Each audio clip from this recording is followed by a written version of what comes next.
This is Cerebral Cinema. Movies of the mind. The Cudahy Packing Company, makers of Old Dutch Cleanser and Delrich, is happy to bring you today's Nick Carter adventure transcribed. This was done so that everyone connected with this program would be able to spend Christmas Day at home with their families. And now, new wonderful Old Dutch Cleanser, the only cleanser made with activated seismotite, invites you to stand by for Nick Carter, Master Detective. Today's Nick Carter adventure starring Lon Clark, The Case of the Phantom Shoplifter, brought to you by new wonderful Old Dutch Cleanser.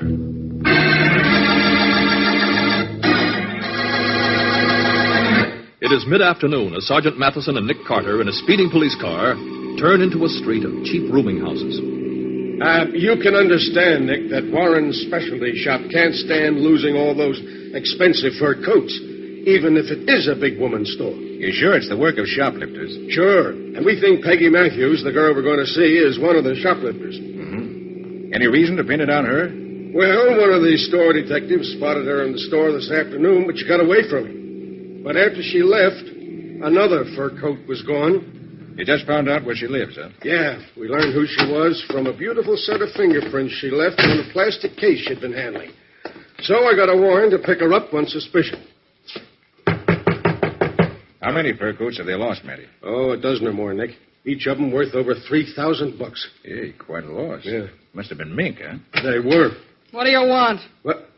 Well, who are you? This is my rooming house. I'm the landlady. We want to see Peggy Mathews. What do you want Peggy for? Take a look at this badge.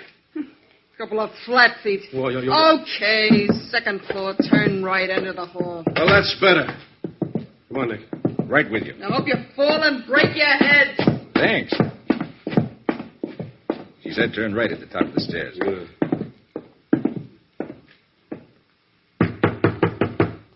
This must be the room. I don't hear anything, Nick. Well, with this warrant, we can go right in. Hey, door isn't locked. Great Scott. Oh. Someone moved faster than we did, Matty. She's been strangled with one of her own nylon stockings.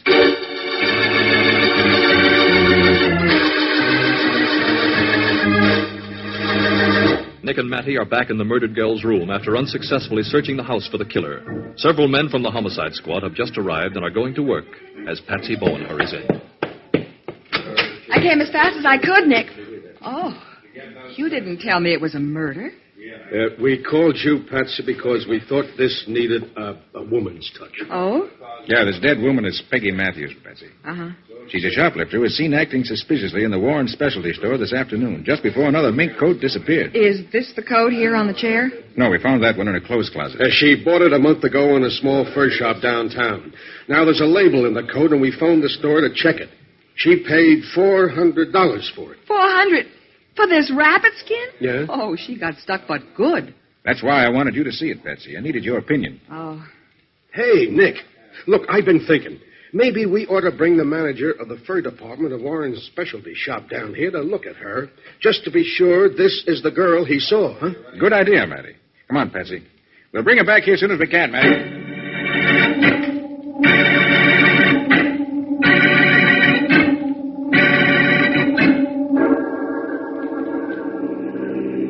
So this girl was murdered before you could talk to her, eh, Mr. Carter? That's right, Mr. Dodd. You sure you'd recognize her again? Oh, yes. This particular girl snooped around the fur department for some time. Although I didn't see her take anything. But you kept an eye on her. I'm afraid I didn't. You see, I was very busy with Miss Robard. Miss Robard, she's a fashion expert on one of the women's magazines, isn't That's she? right. Oh. Too bad this girl is dead, Mr. Carter. One of our most expensive fur coats was missing right after she left the store. Maybe she could have told us what happened to it. Well, we want to know where that coat went. We'll have to find out some other way, Mr. Dodd. The final curtain has fallen for Peggy Mathews.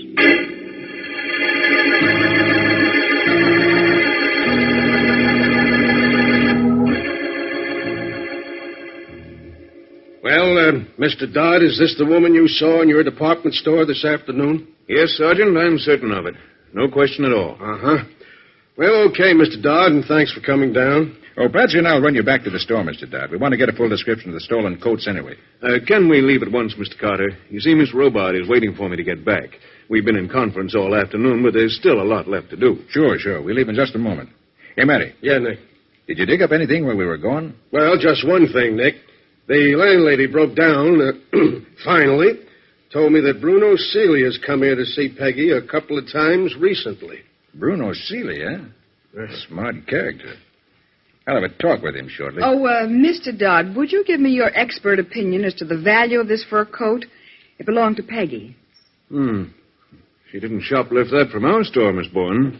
I'd roughly guess it was worth about $150. Uh-huh. Well, Nick, I guess I'm a fairly good judge of fur values. Patsy means that she told us Peggy Mathews was cheated when she paid $400 for this coat, Mr. Dodd. You just backed up her opinion. I see.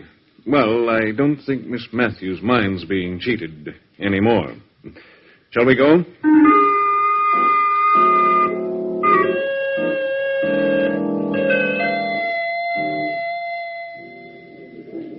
Miss Bourne, Mr. Carter, this is Audrey Robard, the fashion expert I told you about.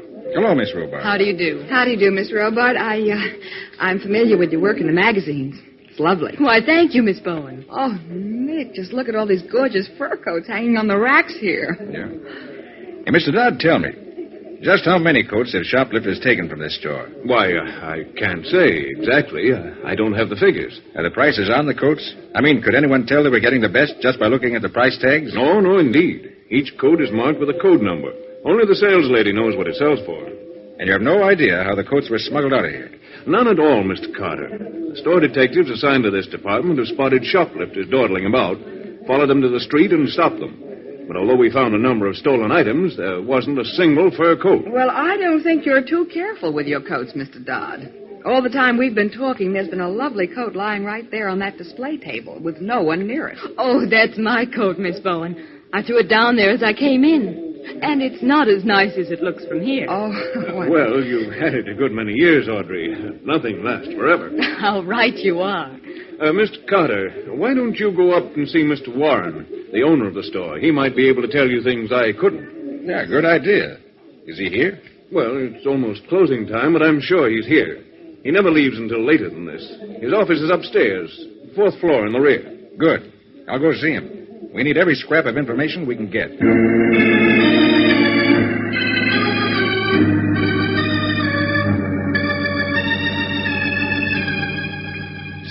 Sit down, both of you. thank you, Mr. Warren. I don't mind telling you, Mr. Carter, how glad I am that you're helping us.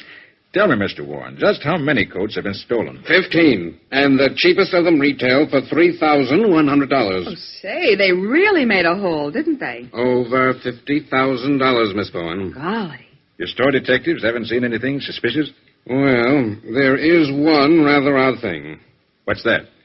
Lately, we seem to be attracting an unusual number of professional shoplifters. Many of them are known to our detectives. But they haven't caught them with anything? Well, just small, miscellaneous items, Miss Bowen. Never anything really valuable.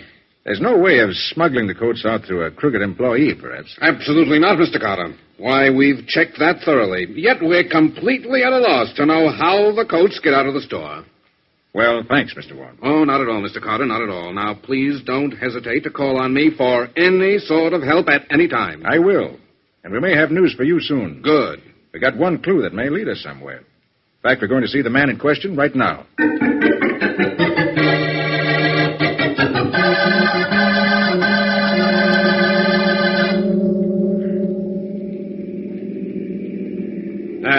This is the place, Nick.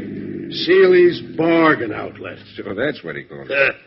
Wonder how legitimate a business it really is. Well, Bruno's already done one stretch as a fence for stolen goods. If anybody's in a position to direct a shoplifter's ring, Bruno Seeley's the man. Well, Matty, come on. Let's see what he has to say. Right. Nick, all the fur coats that were stolen were the very best quality, weren't they? According to Mr. Warren, they were. Mm-hmm. But, Nick, if Peggy Mathews got gypped on the coat she bought for herself, how would she know enough to pick out a really good one? The prices weren't on the coats. Say, that's a very good thought, Patsy. If Peggy got cheated so badly when she bought her own fur coat, it's proof she didn't know good furs from bad. Hey, that's right. Oh, Patsy, it takes a woman to notice a clue like that. And if I'm right, Peggy had nothing to do with stealing any of those coats. Not unless someone pointed out the good ones to her first. Yeah, Nick. Well, come on, let's go in and see if Seeley can throw some light on this. Hello? Anybody here? Hello? That's funny. Hey, Bruno. Bruno! Hey, Bruno! Maybe he's in the back room. Yeah, could be. Hey, the back room's empty, too. What's that? Sounds like somebody in pain. It's coming from inside that closet. Great Scott. It's Bruno. He's been stabbed badly. Listen to me. Just a minute. He's trying to tell us something. Can't seem to breathe. I Bruno, I'm Nick Carter. Who stabbed you? don't know his name. Not his real name. Yes, Bruno. See Marge Barnett. Go see Marge Barnett. Marge Barnett. All right, Bruno. In my pocket. Key.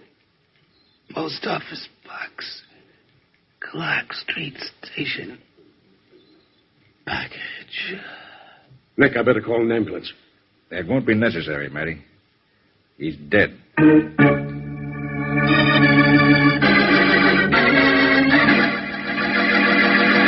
After summoning the homicide squad to take over at Bruno's store, Matty, Nick, and Patsy have hurried to the Clark Street branch of the post office, where they have just opened Bruno's post office box. Yeah, there's a package here, but it don't weigh anything. Well, open it up, Sergeant. Yeah, that's what Bruno wanted us to do. Yeah. Well, will you look at this? Well, what in the world is it, Sergeant? A string of beads String from of the Warren Specialty Shop. And the price tag says only $15. Yeah, I don't get it. Hey, let me see that wrapper, will you? Yeah, sure. This package was postmarked early this afternoon at a postal substation near the Warren store. And this necklace was stolen from that store today and mailed to Bruno. Yeah, probably from a mailbox right in the store. Well, of course, Nick. Warren's is a branch post office on the 4th floor. Say, it's a smart idea. You nab something small, have an envelope all addressed, you just slip the loot inside, seal it, and mail it. Yeah, but what has all this to do with stolen fur coats? I don't know, Patsy. But we can be sure of one thing, Nick. The murders of Peggy and Bruno are tied up together somehow. And to one man, Matty. Bruno said it was a man, but we didn't know who he was. And just who is this Marge Barnett Bruno wanted us to see? She used to be a pretty good confidence woman, Patsy.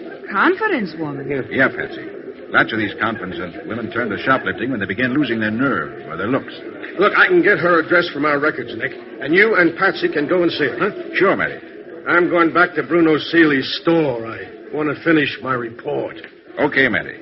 Patsy and I'll see Marge Barnett. We better hurry because the murderer may have the same idea.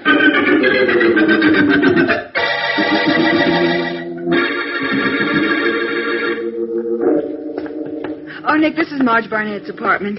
Here's a name below the bell. Hope she's home. The police certainly keep an up-to-date file on crooks, don't they? Sergeant Mathison got this address for us in only a few minutes. Yeah, Patsy. People only knew how... Yes? Hello, Marge. I beg your pardon. Am I supposed to know you? I know you. You must have slipped to turn to shoplifting. Who are you? I'm Nick Carter. Oh, Nick Carter, huh? Well, what do you want? Shall we talk out here in the hall where everybody can listen? Oh, come on in. Snooping coppers give me a pain. Thanks. This is Patsy Bowen, my assistant. Trying to make a cop out of her, too? You ought to be ashamed. Why, I like it. Marge, Bruno's dead. Bruno dead? He was murdered, Marge. So is Peggy Mathews. Who did it? Suppose you tell me. Oh. Goodbye, Carter. I'm not talking about nobody. Now, wait, Marge, wait. Bruno was stabbed.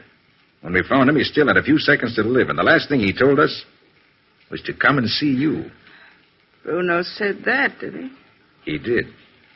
I wonder why. Maybe he was trying to save your life. Hey, come on, tell me, how'd you get into this anyway? Oh, I'm getting old, Carter. As you know, I've been everything from a cheap shill to the operator of a big store. From the best roper you ever saw to a plain subway dealer. You've been what? In English, Patsy. She means she fronted for con men and rose to become the operator of an important con man Con game herself. She worked from the top as the smart, pretty girl who brings in the suckers. Being a subway dealer means she was reduced to dealing cards from the bottom of the deck. Well, it sounds almost fascinating, if I could understand it. How many of these small, inexpensive items did you steal, put into a package, and mail to Bruno, Marge? So you're wise to that, huh? I thought it was pretty good. Yeah, it was. Until fur coats and murder got mixed up in it. Where do fur coats come in? Look, Bruno paid you to steal these small articles for him. And paid you more than you could get anywhere else, didn't he? Yeah. He said he had a particular customer for a lot of that junk. All right. Just what orders did he give you? Well, I never did understand it, Carter. We were supposed to show up at Warren's specialty shop at a certain time and just wander around. Did those instructions include visiting the fur department? Why, yeah. Yeah, well, we had to pass through the fur department on our way to the counter where this certain kind of glass junk was sold. And you, lingered in the fur department. What woman wouldn't? She's got a point there, Nick. Yeah. And this business is getting a little clearer. Well, say help me, that's everything I know. Well, thanks, Marge. All right, Patsy, come on. We'll make another call on Hugh Warren, who owns the store. I think we can do something for him if he'll do something for us first.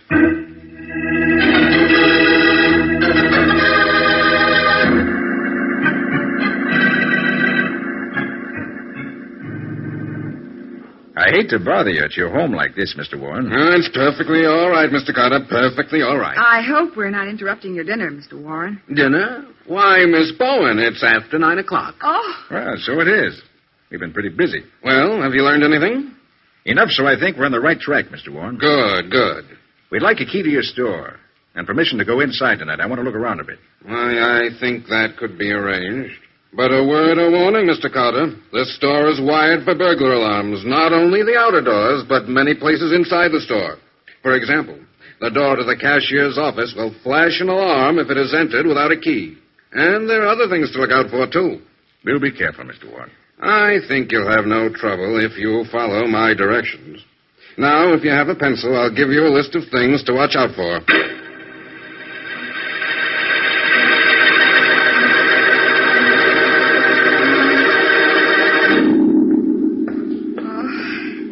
golly, Nick. I never realized how lonesome a store like this can be after everyone's gone. Yeah. Wonder where the watchmen are. Mr. Warren said there'd be 2 of them here. We haven't run into either one of them yet. Well, it's positively eerie in here with just our 2 flashlights for company. I see. According to Mr. Warren's directions, we turn right here. Yeah, that's what I'm looking for. Hey, lights are on in here. Oh, Nick, look at all the fur coats, dozens of them. All second-hand, Patsy. Huh? Oh, yes, so they are. But some of them are still lovely. I know, Well, that's funny, Nick. What's funny? Remember how I thought for a minute this afternoon that Audrey Robart's coat was a new one? Yeah, what about it? Well, this coat here is her coat. The one I saw this afternoon. You sure? Positive. I took a close look at it as we went by, and I noticed this funny jagged tear in the lining. I'd know it anywhere. Good for you, Patsy. Now I know I'm right. What do you mean by that? He means you have good eyesight and an excellent memory, Miss Bowen. It's Miss Robart. Don't move, either of you. My father taught me to use a gun when I was a girl. I see Jason Dodd's with you. Showing you all those coats he has in his arm, no doubt. Keep your hands up, Carter. You too, Miss Bowen. Yes, Jason and I stole those missing coats. We knew you'd find out, so we came back tonight to clean out the place. And we're going to. You can't stop us, Carter. Jason had his own keys, and he's arranged for the watchman to be in another part of the store for a while. Too bad we came in just when we did. Yes. It's too bad for you, Carter. Jason, put down those coats and walk around behind Carter and search him. Look, And do as I say, you fool. I know everything. We heard that much. Yes, we've got to finish it up. Keep your hands in the air, both of you. And don't reach for your purse, Miss Bowen. I know there's probably a gun in it. Looks as if you hold all the cards, Miss Robart. Jason, stand right behind Carter. Now reach over his shoulder. He probably carries his gun in his shoulder holster. Patsy, cut the lights and run for it. Back to the cashier's office. We left it. There's a phone there. We can call the police. Audrey, what happened? Oh, you fool, Jason. letting him throw you like that. I couldn't help it. He moved so fast. When I reached over his Never shoulder... mind. They're headed for the cashier's office to phone.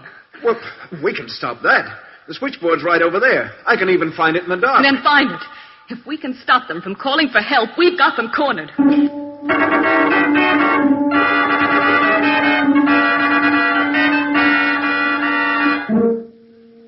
Carter?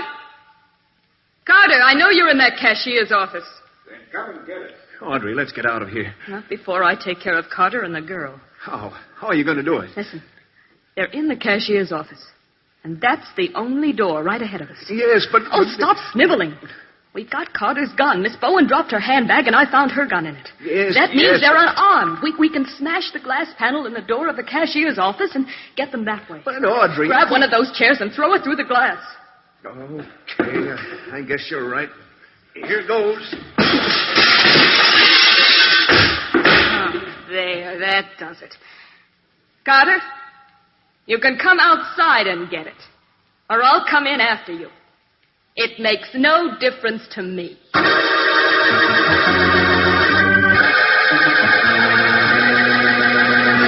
Cautiously, Audrey Robart moves up to the broken glass in the door, reaches inside, and unlocks it. Jason Dodd hovers uncertainly behind her.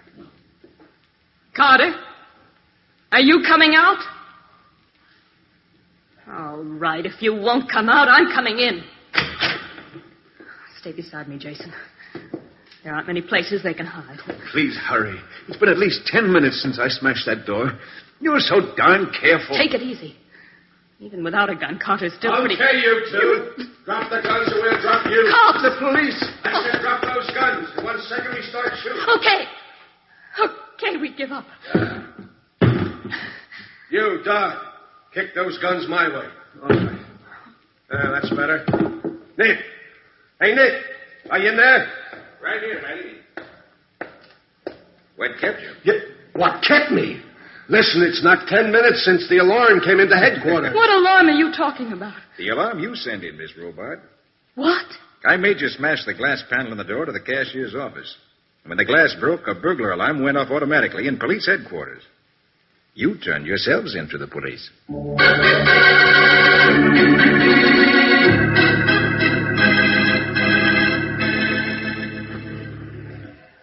All right, Nick. Give her the details. You say it was worked with second-hand coats, huh? That's it, Matty. Miss Robart would go out and buy a cheap second-hand fur coat worth practically nothing.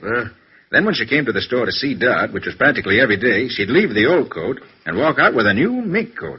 She was well known in the store, so no one ever thought of suspecting her. And when she came in with the cheap coat, she'd carry it over her arm so it wouldn't show how cheap it really was. What a racket. Yeah. And Dodd would put the old coat with the used coats the store had for sale and fix the records to account for it. And another nice, new, valuable mink was missing without a trace. And the shoplifters were just part of a setup to confuse us, huh, Nick? Yeah, Matty. Dodd arranged that with Bruno. The shoplifter stole some small object and mailed it to Bruno's post office box right from inside the store in previously prepared envelopes. Just so we'd think the professional shoplifters were stealing the furs. And they killed Peggy Mathews because she got wise and wanted a cut. Don admitted that. He killed Bruno, too. Yeah. When we connected Bruno and Peggy, I suppose Dodd was afraid of how much Bruno might know. So we had to put him out of the way, too. So he sent Patsy and you to see Mr. Warren so you'd be out of the way while he killed him. Yeah. Well, I think we better let him lock up the store now. Oh, in just a minute, Nick. Hey, Patsy, where are you going? Into the fur department. After all, it's a woman's privilege to look at those beautiful mink coats, even if she can't have one.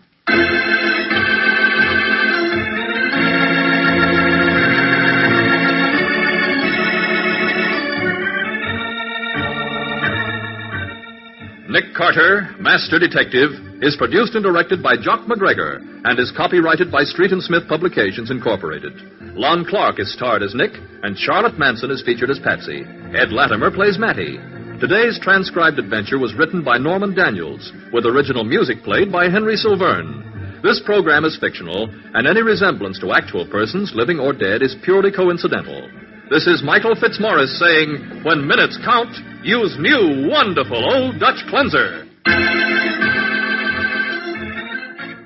Cerebral Cinema hopes you have enjoyed this movie of the mind.